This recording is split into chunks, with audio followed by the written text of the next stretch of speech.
किसान भाइयों बहनों नमस्कार।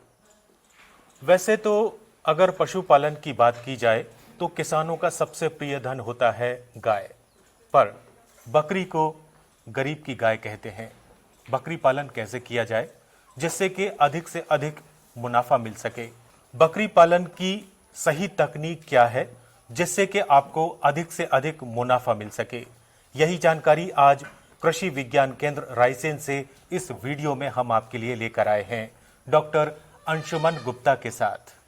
आज हम बात करेंगे किसान भाइयों, गरीब की गाय बकरी। यह एक ऐसा व्यवसाय है जो कम लागत से आप प्रारंभ कर सकते हैं और इसमें जोखिम गाय भैंस की अपेक्षा थोड़ा सा कम रहता है। तो सबसे पहली बात जो निकलती है बकरी पालन एवं प्रबंधन में वो है कि बकरी किस ब्रीड की या किस नस्ल की बकरी का चयन किया जाए जिससे आपको ज़्यादा से ज़्यादा लाभ हो सके। किसान भाइयों, जिस तरीके से बीज के लिए हम बात करते हैं कि अच्छे से अच्छा बीज बोया जाए ताकि अच्छे से अच्छे अनाज का उत्पादन हम प्राप्त कर सकें, उसी तरह यदि हम अच्छी नस्ल का आप बकरी बकरा या गाय भैंस आप लेके आते हैं तो आपको अच्छा उत्पादन प्राप्त होता है। तो इसमें कुछ नस्लें हैं जैसे कि जमुनापरी है, बारबरी है, बीटल है, सोजत है ना, सिरोही है। तो आप जो देख रहे हैं ये सिरोही नस्ल है। तो आप देखिए सिरोही, इसकी कैरेक्टरिस्टिक देखिए कि इसकी जो है खाल के ऊपर और हल्के चॉकलेटी धब्बे रहते हैं। यह इस ब्रीड की कैरेक्टरिस्टिक है। तो इस तरीके से किसी अच्छी नस्ल का चयन किया जाए, एक यूनिट का निर्माण किया जाए। यूनिट का निर्माण जैसे आप देख रहे हैं हमने केंद्र पे किया है। इसमें कम से कम लागत में हमने इसको अच्छे से अच्छा बनाने का प्रयास किया है, जिसके अंदर हमारे पास एक दीवार पहले से उपलब्ध थी, उसके पास में हमने जो है थोड़ा सा स्ट्रक्चर बना के एक बकरी पालन का एक छोटा सा यूनिट का निर्माण किया है। आप एक यूनिट का निर्धारण करें जिसमें 10 बकरी एक बकरे का चयन किया जाता है, जिससे कि आपके पास एक यूनिट आ जाए। और बकरियां हम जनरली लेते हैं जो आपके पास ब्रीडेबल एज यानी कि बच्चा जनने की क्षमता वाली होती है। अब बात करें बच्चा जनने की क्षमता कब आती है बकरियों और बकरों में, तो एक बकरी जो है वो करीब 11 महीने से 12 महीने के आसपास जो है वो बच्चा जनने योग्य होती है।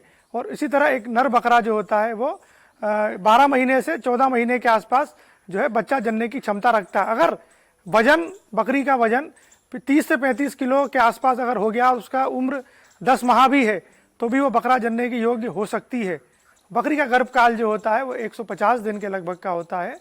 150 दिन के आसपास, 155 दिन या 145 दिन के आसपास आपको जो है बच्चे मिलते हैं। आप इस तरीके से इसको पालने पोसे। उसके बाद क्या है कि 25 से 30 दिन में जब पहली गर्मी आती है, उसके बाद जो दूसरी गर्मी आती है उस पर बकरी जो है वो गाभिन हो जाती है। इस तरह से आप देखेंगे अगर सही प्रबंधन किया आपने तो आप वर्ष में 2 बार जो है इससे बच्चे प्राप्त कर सकते हैं। अब बात चली है बीमारियों की, तो सर्वप्रथम टीके की बात करेंगे क्योंकि टीका ही बीमारियों का हल है। तो इसमें एक तो रोगा का टीका लगता है किसान भाइयों। रोगा का टीका माने FMD यानी खुरपका यानी और मुंह पका, जिसके अंदर बकरी के खुर और मुंह में छाले हो जाते हैं, थनों पे छाले हो जाते हैं और ये छाले उन्हें परेशान करते हैं। यदि बकरियां झुंड में घूमती है तो उन्हें ये बीमारी होने की संभावनाएं ज़्यादा रहती है। तो रोगा का टीका की जो मैं बता रहा था आपको, तो रोगा का टीका जो है अक्टूबर नवंबर के समय हमें लगाते हैं ताकि सर्दी में जो है बकरियों को रोगा प्रकोप न डाल पाए। उसके अलावा इसमें एक PPR का टीका लगता है। किसान भाइयों, बकरियां निमोनिया से खूब मरती हैं, तो इसके बचाव के लिए PPR का टीका लगता है। ये भी सितंबर अक्टूबर के माह में यानी कि अभी समय उचित है, बरसात के पश्चात हम इस टीके का पशु पे उपयोग करते हैं तो हमारा पशु जो है बकरी जो है वो PPR रोग से मुक्त रहती है। उसके बाद एक टीका और लगता है, उसको हम बोलते हैं ET एंटेरोटॉक्सीमिया। तो ये वर्ष में कभी भी लगा सकते हैं। ये तब लगता है जब चारा या भूसा चेंज होता है और ऐसा लगे कि आपके चारे भूसा चेंज होने के पश्चात बकरियों में दस्त होने की संभावना बढ़ गई है।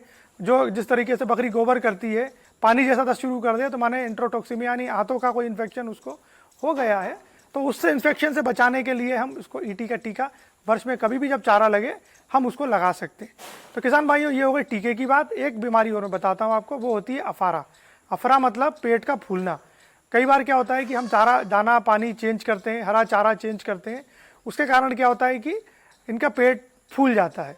तो उसके लिए उचित यही है कि अगर आप चाहें कि बीमारी कभी ना हो तो हम अपने पशु के सानी में जो हम सानी बनाते हैं, हम जनरली इसको बता दूं मैं किसान भाई, भूसे के रूप में इसको हम जो है तुअर का और चने का भूसा खिलाते हैं। हम इनको कभी भी चावल या गेहूं का भूसा नहीं खिलाते हैं।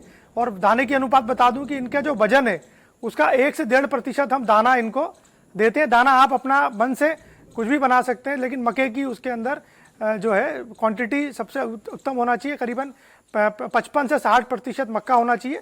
बाकी आप उसके अंदर ज्वार, बाजरा, चावल, तरह की चीज़ें आप मिला के, नमक और मिनरल मिक्सचर मिला करके आप एक दाने का मिश्रण तैयार करके 1 से 1.5% उसके वजन के हिसाब से खिला सकते हैं। तो किसान भाइयों, यदि आप सही नस्ल का चुनाव कर सही उसको माहौल प्रदान करके आप बकरी पालन का कार्य शुरू करते हैं, तो मैं मानता हूं कि आप बहुत ही कम समय में अच्छे से अच्छा लाभ प्राप्त कर पाएंगे। धन्यवाद।